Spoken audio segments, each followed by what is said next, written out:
हम रेनेसां के बारे में पढ़ेंगे, जिसे रेनेसांस कहते हैं।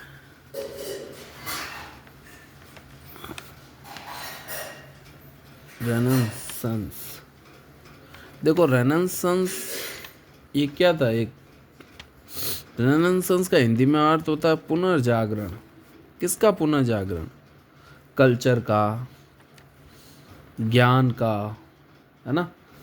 वैसे रेनेसांस का अर्थ क्या होता है? रिवाइवल। क्या है? रिवाइवल, जिसका मीन्स क्या होता है? रिवाइवल। क्लियर? अब देखो, रिवाइवल या एग्जाम में आएगा रीबर्थ। ठीक है, ये 1500 से 1660 के मध्य ये शुरू हुआ था। देखो रेनेसांस ये खुद ये शब्द इटालियन शब्द है। कौन सा शब्द है बेटा? Italian.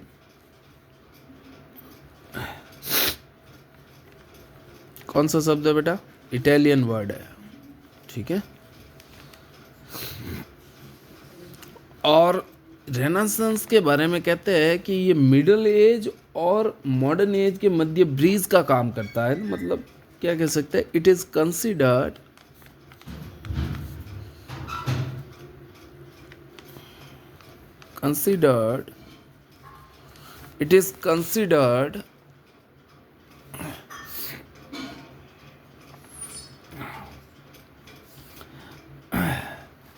the breeze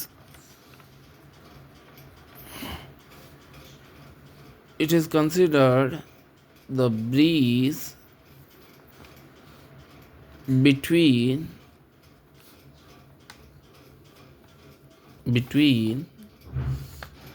it is considered the breeze between the middle age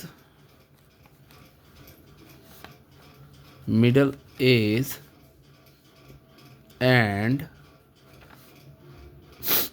the modern age। ठीक है, ये याद रखना है, बहुत ही इम्पोर्टेंट पॉइंट है। ये जो रेनेसांस जो शुरू हुआ था, पहले इटली में शुरू हुआ था ये, इसीलिए इसे इटली का वर्ड का इटालियन। तो जब इटली में ये शुरू हुआ, तब ये किसके रूप में हुआ? देखो, कल्चरल मूवमेंट के रूप में। कल्चरल मूवमेंट के रूप में कहाँ हुआ? In Italy. ठीक है, clear?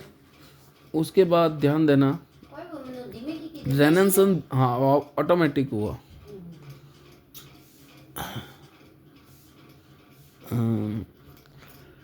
Renaissance began in 1453, I think, है ना। Its effect on English literature was felt after 15, है ना।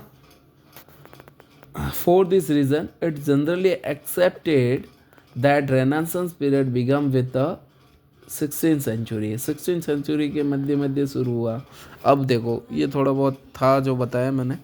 अब खास बात ध्यान देना रेनेसांस के बारे में।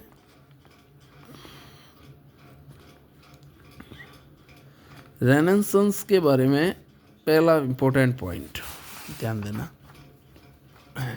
रेनेसांस के बारे में पहला इम्पोर्टेंट पॉइंट है, इस वर्ड का प्रयोग देना। रेनेसांस वॉज यूज्ड, हाँ मतलब renaissance word was used by Juliet Michel.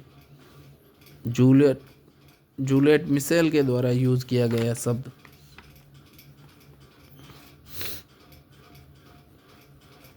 Clear? Juliet Michelle के द्वारा यूज किया गया।